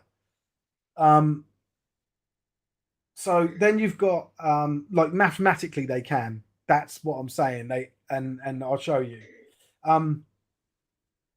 Yeah, I'll let you speak. Yeah, I said the same when I realised it today, Keaton. So yeah, they can finish second. I think they can get 9 points and leaders have got 10. So then I've got the whole of the south could be rearranged, and the reason being is that there's games that are pending for the Bullets, but I've sort of said the most probable outcome is that the Bullets will finish the first seed, Birmingham will take the second seed, Cardiff take third, and the Pirates take fourth, and that's based on the results that are left. So yeah, and then you can see here as you go through the bracket, and it's the same for all the rest of them. The home team for the next round is the winner of the game, not the highest ranking seed. So the seeding only comes in on this far left side, and that's the same for all of the brackets. And then after that, it's just denoted by the game. So game 1 is home for this one. Game 5 is home for the final. That's how it works. Cheers, Ross. So yeah, I think that's everything. Tebbs, do you have any questions on that based on what I said, or does anyone have any questions? Because I don't. I'd love to sort of. And a lot of people have messaged and have corrected me as well, because I got a couple of bits wrong. But I'm fairly sure now that I've got it all nailed and that logic works. No, this uni season I played both O and D line. You got you there, Russ. Yeah, so I just sort of and like I said, what I'll do is I'll as we get actual positions secured. So say for example after this weekend, and I'm talking hypothetically, but let's say Div 2 North, all of their number one ranked teams across the 3 divisions are locked in, then I can start looking at what what the potential is for the top 3 seedings. But if they've got games, it still makes it difficult because of the way that teams are separated out in those top 3 seeds. So that's why Uniball, you really can't sort of predict who you're going to be playing until we get closer to the end of the season. And what I'll do is I'll start saying different scenarios. So if this team beat this team, etc., then whoever gets through there. But the Prem, because it's a more basic structure, all 4 teams that aren't relegated go through. This is what the Prem looks like. And so with that in mind, the 2 teams that are looking likely, or they may be even confirmed mathematically, that are going to get relegated from the Prem are the Swansea Titans and the Leeds Griffins. And that's it. Ted. Hello. Are you like miles behind me on the audio? I think I am, yeah. No, you're not. Oh, we're not? Oh, okay, fine. No, you're good. Okay, cool. Yeah, I just want to. There was so one thing that I was going to show people, we've got on our website. It might be a little bit easier for you to understand how things are going to play out or work it out, because I was going on Buck's website and it can be quite confusing. Ours is a little bit easier to understand, but it's still difficult just because of the rules. But essentially what we've got, you can go to our web pages and it shows the league and it shows all of the results for that league, and then it shows the games that are left. So obviously that game we didn't get a result for, but yeah, week 16 and week 17, you can see who's left to play. So it gives you an idea of like where the points are going to come from. But yeah, that's where we are right now. And I will stop sharing my screen.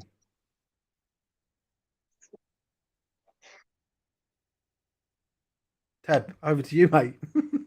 I don't know what else there is to cover.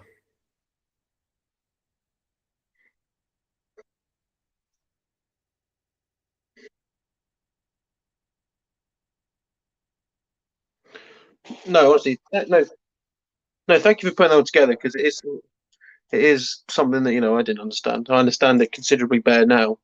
But yeah, still a long 2 weeks for the rest of Uniball, it looks like. Yeah, there's a lot of and we definitely got a delay, by the way. But there's a lot of games not just the games scheduled to be played. There's a lot of games that haven't got results. And I'll just keep an eye, because I imagine those will start closing off. But it may, like, one thing I've learned while following and like covering Uniball in this way for the last few seasons, Bucks are ruthless, man. Like Baffa will sort of like hear people out and consider, like, I don't know, different testimony from people and mitigating circumstances.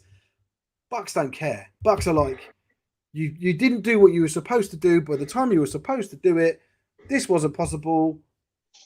Walkover. Like they're just ruthless. And I can understand it. Like I'm not complaining about Bucks. Like they're managing not just one sport. It's not just Uniball, American football. They've got, I don't know how many sports there are. 20, 25. I'm not sure how many there are on Bucks play. But you think they're managing across loads of sports. They can't deal with all those sort of issues and people sort of the shithousery that we get in the sport. So they're quite ruthless. So I wouldn't be surprised to see a number of games, a number of those games just voided or marked as walkovers. And we've seen it. We've seen it before, right? I can't remember the exact detail, but we've seen people definitely before lose out on playoff football because of. I remember there was one that was that the team didn't put the result into, like, it wasn't Bucks play, but whatever it was at the time. They didn't record their result, and so that game got marked as, I think, void, and it was enough to drop them out of the playoffs. So so all sorts of stuff can happen. We'll like I said, I'm trying to go with like what's most probable and not trying to get caught in the weeds of like the shithousery. Like I'm just trying to say, right, if this, like, so for example, if the Bullets play the Pirates, I believe the Bullets will win, and that's where I've probably got this. That's where I've got the probability from. It's more probable that but the Pirates could beat the Bullets, and then that would change things, right? So that's what I'm sort of saying with this. It was easy to do at the Prem level because of the remaining fixtures look fairly one-sided, I'd say. Again, you could argue with me about that, but they do look fairly one-sided. But down in Div 1 and Div 2, it's like there's too much that can shift. So I just left it. But yeah, that's it. Tebbs, I think we're done for the night, are we? I think we are. Yeah, there's nothing left to. There's been a good show, actually. Educated, entertained, informed. That's what we're here for. That's what we're here for. Yeah. It's the viewers that are the lucky ones. Yeah. But yeah. So like I said, we'll stay on top of it. We've got a couple of things actually. Sorry, sort of. And this is where numbers will drop out because I start talking about like what else is going on. But we posted today about Marcus Wyatt. He's a previous Uniball player. He played for the Swansea Titans, and then he went and played with me at the Farnham Knights. Fantastic player. Like he's now turned into an Olympian. He's one of 2 skeleton Olympians in the Beijing Olympics. And we posted about it earlier because I've sort of said when his heats are. I messaged him and find out when they were.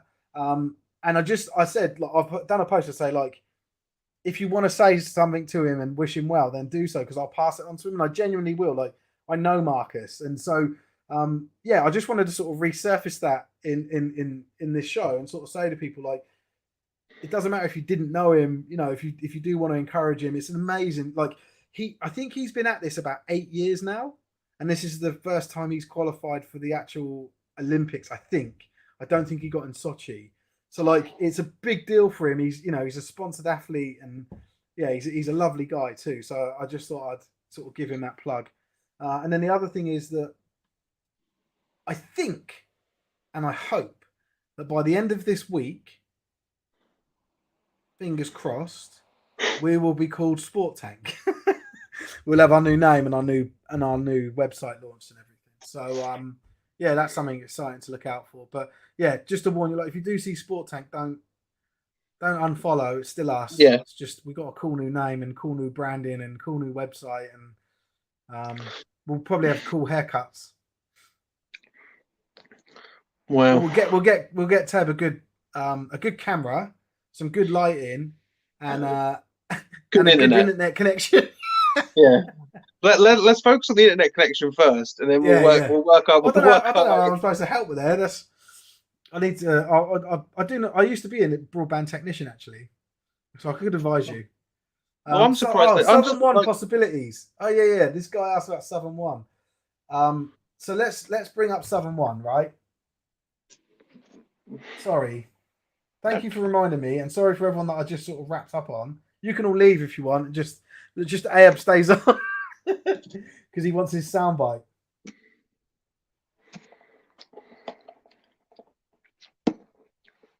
So if I remember rightly, Southern One has got, that's Portsmouth. I assume he's Portsmouth.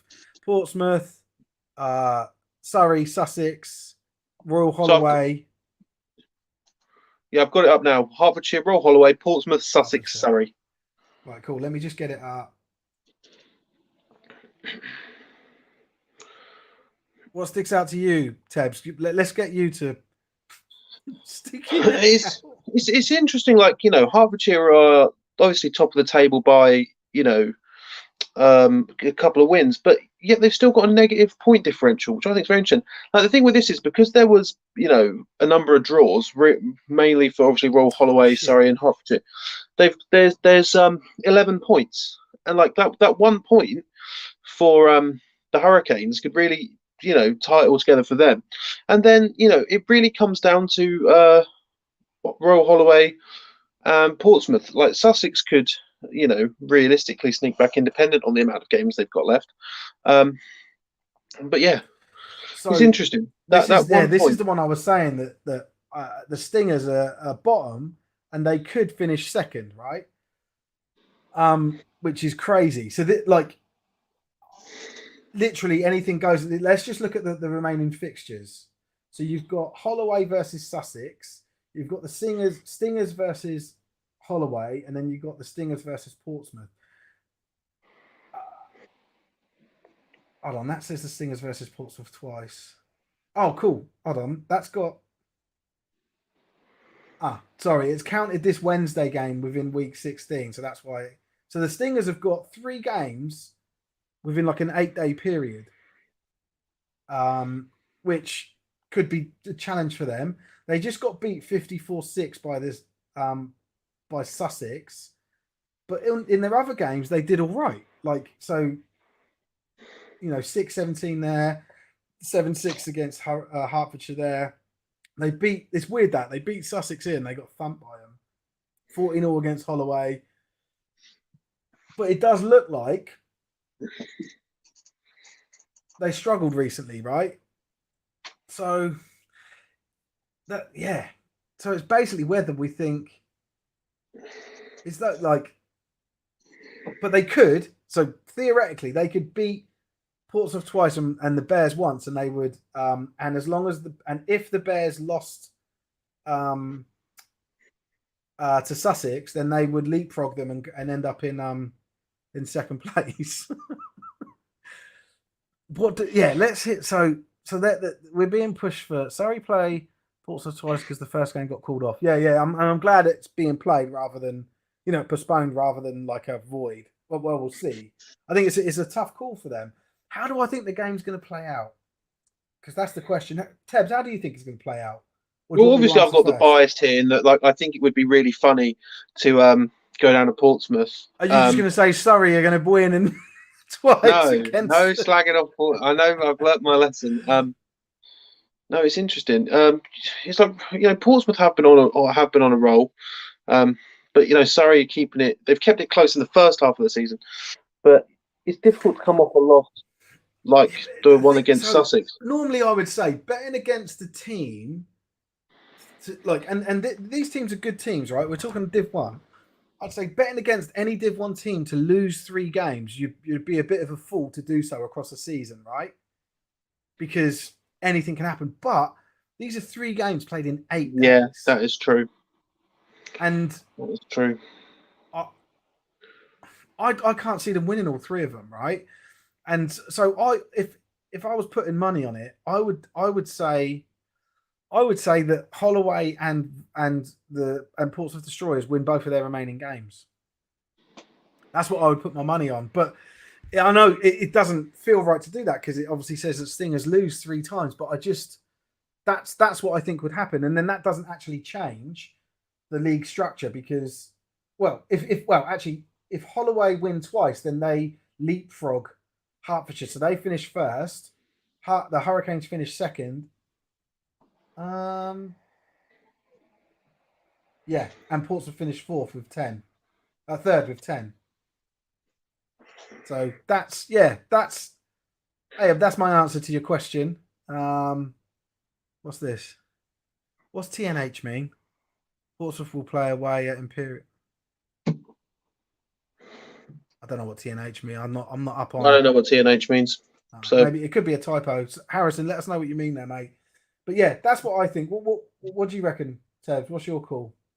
Or are you going to go with Portsmouth winning twice because you're being a wimp?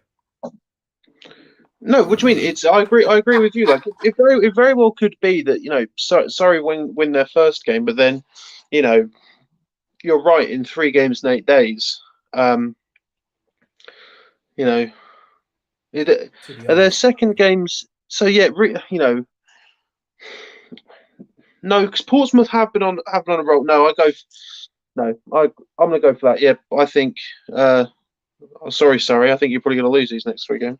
That would mean Surrey get relegated. But interestingly, if they won one of those games, and the Saxons lose against Royal Holloway, then the Saxons go down.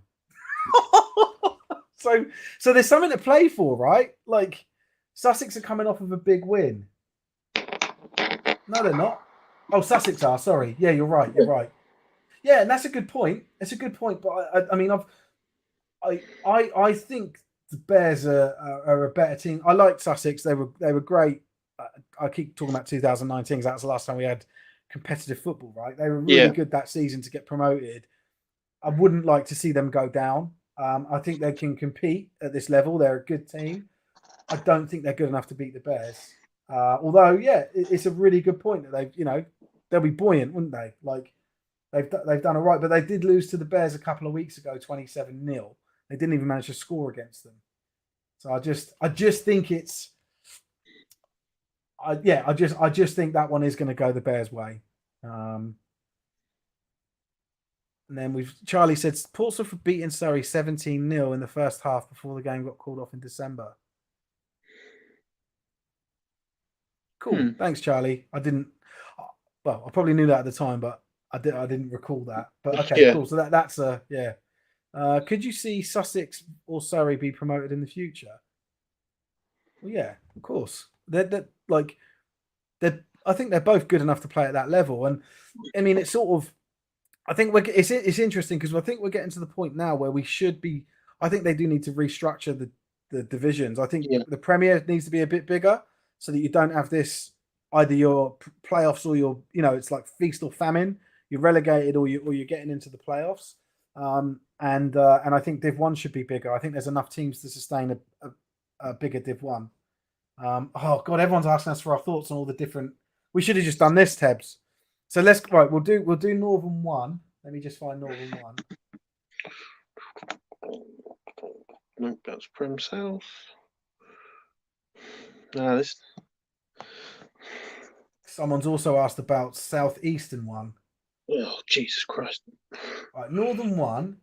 So we've got. Oh yeah, this one had a really tasty fixture when I looked at it earlier. So Yeah. you've got. Right, you do your thoughts because I need to go to the loo. So Okay, cool. Right, so let me scroll down because I think there was a game, and I think it might be these two playing each other, the Sheffield Derby, which obviously makes it a 4-pointer.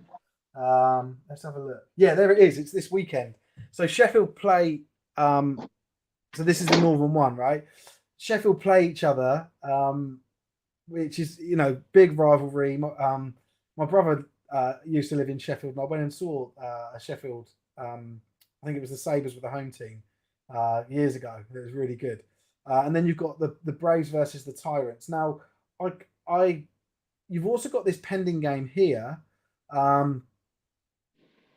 with LJMU Fury and Manchester. Now, if that game got played, I'm backing. It's interesting because it's the bottom two, but I think I'm backing Manchester to get the win there. They beat them. Actually, they didn't beat them too convincingly, but they beat them back in week 2. And then it's mad because like this league is extremely tight.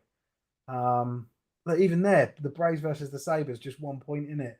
This is a really tough league to call. We do have the Sabres, so Manchester must have like 4 games in hand, 3 games in hand, because they should have finished their. Oh no, hold on, 1, 2, 3 games that they haven't got results for. So this will be interesting because I don't know if this has been rescheduled yet. Like I haven't checked Bucks since I think yesterday. I do try and keep our website up to date with theirs as possible. We don't have like a data link yet, or I don't think we ever will. So it'll be interesting to see if that gets rescheduled, and then it throws into the same sort of question, right? Like, will this game end up being this weekend, the 13th? That makes sense, right? Could it be flipped? Because we see that sometimes there's bargaining power with the away team becoming the home team.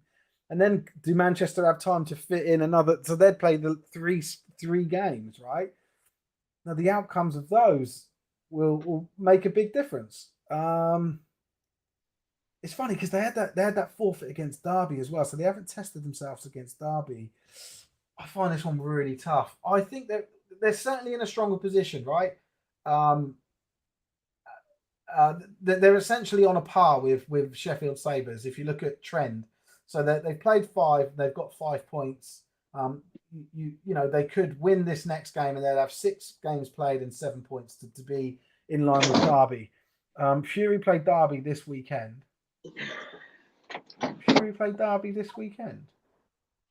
Oh, do they? Okay, cool. So there's another game. There's another game, is there? Oh, we've got that as a walkover, but they're actually going to play it. So that's interesting because I get these walkovers from Bucks Play, and we had one recently. I think the game weekend just gone. It had been marked as a walkover on Bucks Play, but they ended up playing the fixture. So it looks like that's. Oh no, that's not the same fixture. Fury and Derby.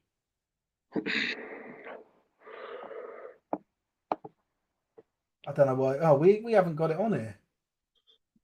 So that means Fury can't play Manchester. So Manchester won't play are unlikely to play their remaining games, right?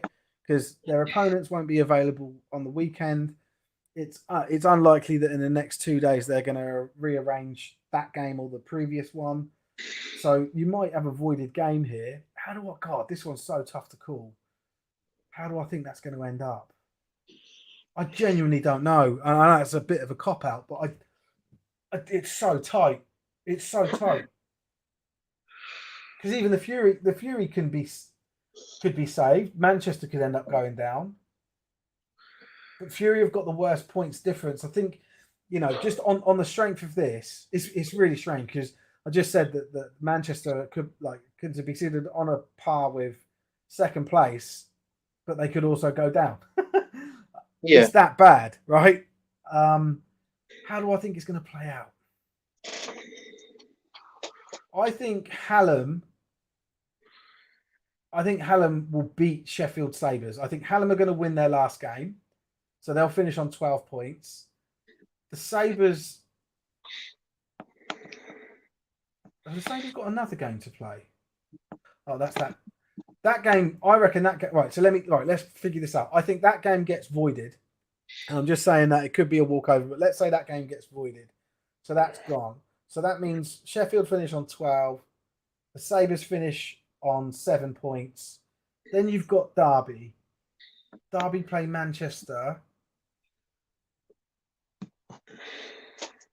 And they haven't played each other.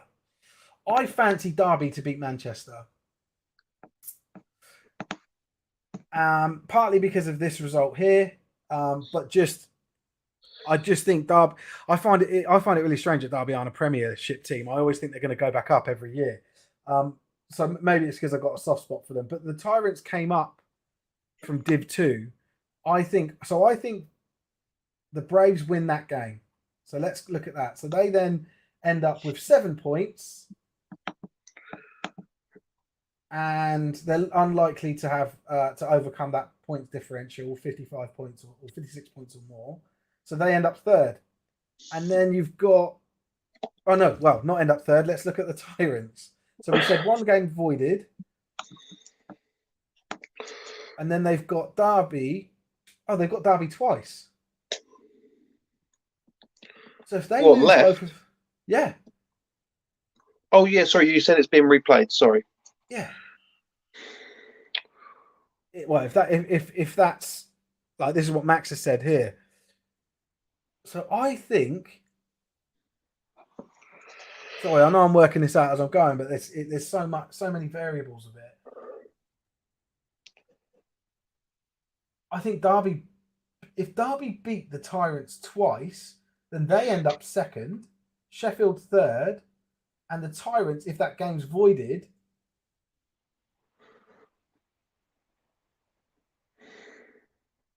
Oh no, that game can't be voided. I talked about. Oh no, that game is voided.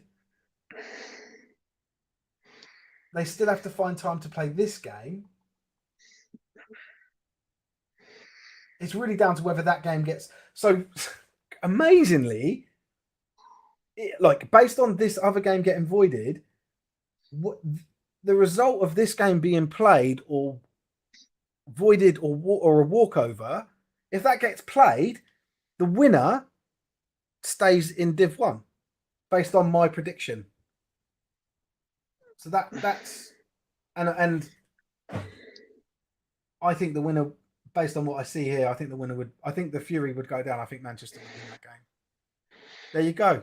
That's my North prediction. Sorry, I sort of worked out in real time, but hopefully that gives you some answers and you can get some sound bites there to throw back in my face in a couple of weeks. Teb, have you got anything to add with that? I know you weren't here for most of it, but... And then South. Oh, there's definitely a delay again. Oh, that's Southeastern too. No, I think that's pretty much spot on. You know, Hallam taking the top and LJMU going down. Second, I'm not going to comment. I wasn't here for most of it. Yeah, there is. Right. Hold on. I'm just going to do Southeastern 1 now and then we're done. We've gone on way too long for this. We've maintained an audience though, so thanks for sticking with us, guys. Next week we'll try and do a better thing, but Southeastern 1 is difficult. Is that why this person's up? Well, the Rhinos are down. Yeah. So that's your relegated team. Essex definitely can't come first. They've got 3 games left. If that's correct, let's just see. Yeah, they got 3 games left. Right, so who are they playing? The Burners, the Vipers, and the Rhino. Oh no, they can't be playing the Rhinos because that game's done. So that means they've got 2 games left, and they should get an additional walkover here. So they'll have 4 points. So they can't. Hold on. If they got 4 points. Yeah, so they play the Burners and the Vipers. And who do Imperial play? Imperial play the Vipers. Oh, mate, this one's again. It's just a clusterfuck, isn't it? Like, so Imperial play the Vipers. The Burners play the Blades. I think the Burners beat the Blades, so that gives them 12 points. Imperial and Vipers, man, that's a proper matchup. Like, anyone could win that game. Look, the Vipers beat Imperial week 1. You can't call that. You can't call it. That's why I said it was tricky. Yeah. I think you can call the Burners beating the Blades and the Vipers beating the Blades. I think you can call that. So the Blades don't go anywhere. Vipers and Burners both go up by 1 point.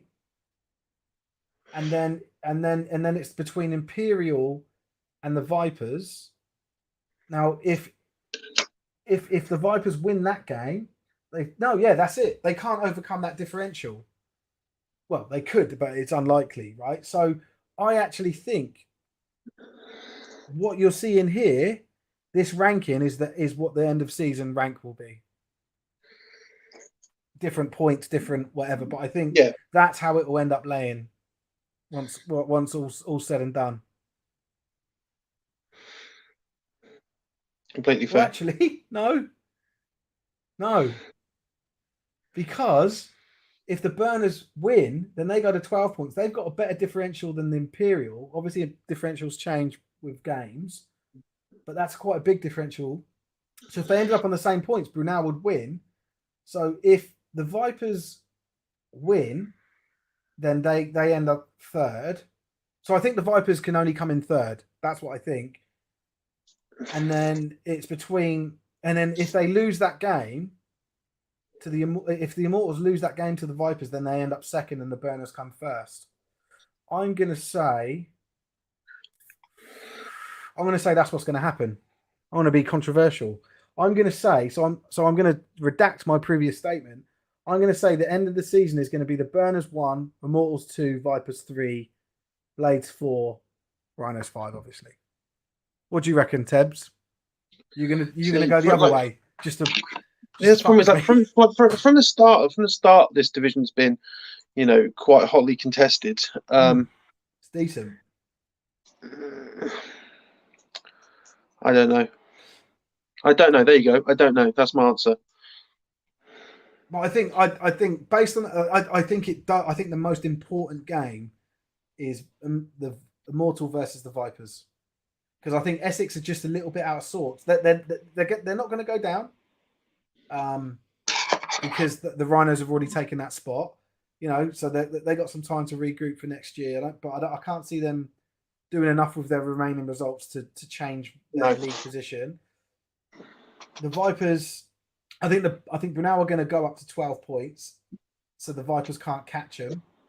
And even if they did catch them, even if they did get 10 and 10, the points difference would be greater for Brunel. So yeah, that's my prediction, mate. Anyway, right. Now we're done, are we? No more comments. This is like the longest stream we've done, Teb, since we started the Rundown. I've actually really enjoyed it. No, it's been a good stream. And thanks for sticking with us. We got 14 people left watching us, so we lost about half our audience, but that's cool. Thank you for sticking it out, guys, and hopefully you got some answers. Hopefully you've got some sound bites to hold against us. Motivate your teams. Steve fucking said this, I'm cool with that. But thank you for spending the time with us this evening. I suppose the biggest thank you goes to Milton Vita, who was the inspiration for this evening's show. Yeah. Anything from you, Tebbs? No, nothing. I guess Tebbs. Shout out to the Lincoln clone who got injured, Tom Attard. Hope he gets well. But no, other than that, I'm very happy with today's show. Maybe next week we'll have more of a defined outlook on the playoffs. Yeah. But don't be surprised if we don't. No, well, so what I'll do next week in preparation is I'll get lists of games that we don't have an outcome for, and you'll see how ridiculous it is. So, but yeah, cool. Thanks, everyone. Cool runnings.